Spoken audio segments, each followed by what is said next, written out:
GM Ross Atkins revealed the Toronto Blue Jays offseason plans, and he had a lot of interesting things to say.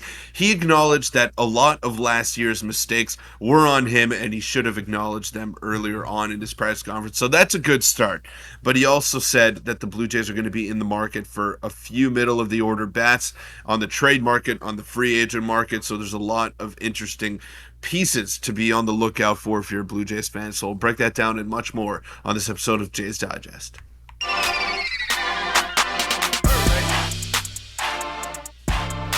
What's up, Jays fans? I'm your host, Peter Vryonis, alongside host Nick Gosse. Now, this offseason is in full swing now. Teams are starting to make moves.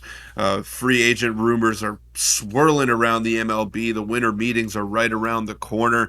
Now, things are going to happen in December, and it's going to be crazy.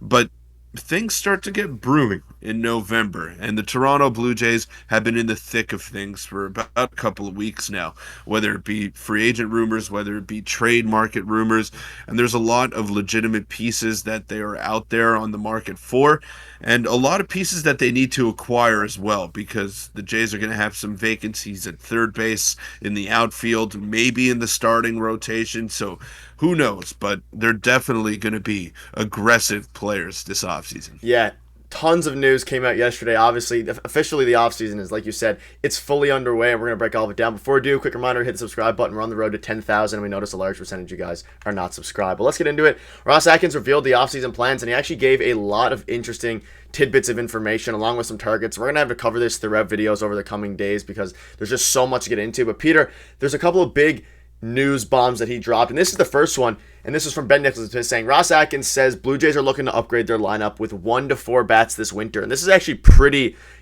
big news. Obviously it's kind of expected a little bit. I also have some quotes from him which I'll get into in a minute, but Peter, we can kind of narrow down some of the guys that this narrows down to, as well as some of the targets that were revealed by Ben Nichols and Smith, which we'll reveal in today in future videos. But I'm thinking Jorge Soler, Cody Bellinger type bats. Obviously Ohtani would be the long shot guy, but we're looking for power hitters. He acknowledged that, and 1 to 4 bats.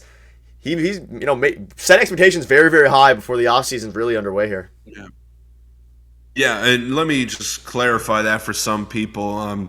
It's not 1 bat or 4 bats. It's middle of the order bats, Yes, and that's what he's talking about over there. 1 probably not, because I think you have your guys set in stone over there. But you're definitely looking for someone that can provide some relief in the middle of that batting order. To Vladdy, to Bo, there's a few options out there on the trade market, on the free agent market as well, and we'll break that down as this video rolls along here. But he acknowledged it, that they do need more power. What I don't like, though, is some of the coaching changes or lack of coaching changes that have been made that maybe contributed to the lack of power that the team had last year. So I don't know. It seems as though the Jays are running it back in that department with a couple of minor changes, and they're looking to revamp this roster for the most part, and not bringing back some of the guys that maybe struggled last year, like Matt Chapman at times, and other guys as well. So, yeah, I don't know. This is the Blue Jays version of finding new ways, or I don't know, rebuilding this team, and we got to wait and see what they do, because right now I'm not sure. I'm not sure what to think about this. Yeah, I'm pretty encouraged by it. I'm going to take the more positive side. He went on to say a few things here, and like you said, everything starts with accountability. He basically called himself out on the front office front for the way that they built the team last season, the way that he didn't improve it throughout the season, and he was basically he wanted to make everyone clear he understood the mistakes that he made, which is obviously a very, very good thing. But at the same time, he wants to upgrade the lineup with 1 to 4 bats, meaning, like you said, 1, 2, 3, and 4. So obviously Springer's at the 1 spot. But one target that was revealed yesterday, or 2 targets, was Joey Votto and Eugenio Suarez. Now, there'll be more targets we'll discuss in future videos, but this was one that got revealed yesterday. Now, Peter, I'm curious to see what your thoughts are on either of these guys. They're not, Suarez is a big power bet. Votto is a bit of an older guy. It could be a cool story being a Canadian, but I don't know. It's very, very interesting that these are the first 2 targets that were revealed in the offseason. I wouldn't necessarily be opposed to Suarez. He would be a replacement for Matt Chapman, which, again, we'll have discussed in a future video, but this would maybe qualify as the 1 to 4 bet he's talking about. But what are your thoughts on these guys? I'm conflicted, because I love Joey Votto as a player. but that would be another Brandon Belt situation, and I think Brandon Belt was as productive as he could have possibly been when the Jays acquired him. So I would shy away from Joey Votto. It'd be a great story as a Canadian to have him come this team and finish out his career here with the Toronto Blue Jays. But I just can't see it happening. But for Eugenio Suarez, he would definitely be an offensive upgrade over Matt Chapman. Obviously, the defense wouldn't be as good. Nobody's defense would be as good as at third base, but the power is immense, and he's got light tower power. I mean, I have his stats pulled up here. Let's look at his past few seasons: 34 home runs, 49 home runs, then 15 in the COVID shortened year, 23, 24, 29. So he hasn't got back to that 30 ish benchmark, but he's still got big time power, and he's come up with some big hits for the Mariners over the past couple of seasons, and definitely someone that could fill that void. And I saw some conversations on Twitter. He would be a lot cheaper than Matt Chapman as well, because he's got one more year until he hits free agency.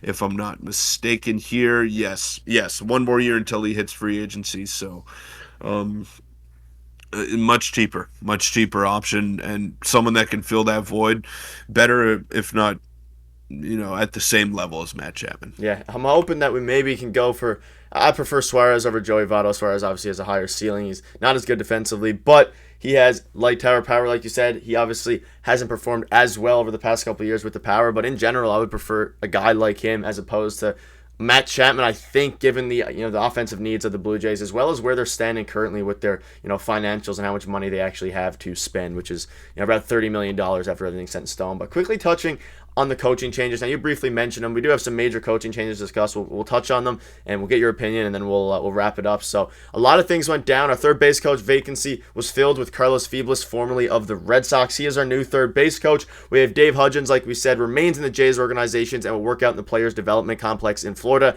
And then we also have, I don't have a screenshot for it, but Don Mattingly is moving into the more hitter side of things. So he's going to be working closely with the hitters this season. So Guillermo stays as well, which is another thing. Guillermo's also staying. So Guillermo Martinez stays. Don Mattingly is staying with the hitters in a more engaged approach, and Carlos Feblis is the replacement for Don Mattingly. Peter, I know you're a bit probably upset. A lot of Jays fans are upset about this, but who knows? I know your Don Mattingly might be the one, but what are your thoughts on that? Yeah, I don't like Don Mattingly sticking around, especially not in an elevated role with this team. Now, he was vocal last year about the team and its limitations. He said, we're not a power hitting team. We're not a team that's going to go out there and hit home runs. We got to slap the ball around the yard and try to manufacture runs and support our pitching with a couple of runs every game. Is that what you want to hear from your hitting consultant or your lead hitting consultant? That was telling to me. That was a guy that had no idea who his personnel was, and he was trying to change them. He was trying to make them hit like Don Mattingly, and that's the thing with great players. That's the thing with guys that had amazing careers. They're not always amazing coaches. They're not always amazing managers because they expect everyone to be able to do the things that they were able to do on the field. And it doesn't work that way. Not everyone can be 300, 350 hitters like Don Mattingly was, being able to spray the ball all around the ballpark. He was special. He was special when he was a player, and that's why he was an MVP. That's why he was an all-star. That's why he had such a long career, and he was one of the greatest players of all time. It's because he was able to do things that most players are not able to. So now he's in a coaching role, and he's teaching those guys to hit the way Don Mattingly was trying to hit in his career. And I just don't like that. That's why great players are very often not great coaches when they transition into that stage of their careers over there.